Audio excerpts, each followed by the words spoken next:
Selain menetapkan pelaku berinisial AAN, Kepolisian Resort Wajo juga telah memeriksa sejumlah saksi atas kasus penganiayaan seorang juru parkir. Korban Suwandi telah menjalani pemeriksaan dan visum dokter di Rumah Sakit Umum Lamadukeleng. Sebelumnya, kasus penganiayaan juru parkir oleh anak anggota DPRD Wajo sempat viral di media sosial. Kasus ini pun telah naik ke tahap penyidikan. Kejadian yang sedang ramai di media saat ini, di mana adanya pemukulan terhadap juru parkir di depan Mr. DIY. Untuk saat ini pemeriksaan telah kami lakukan semua.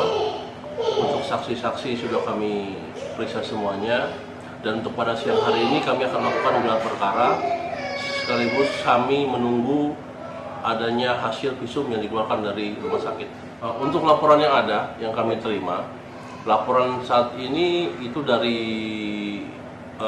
Bapak Kasipinsus Kejaksaan, yang dimana menurut beliau peduli terhadap adanya merasa rakyat kecil yang ditindas.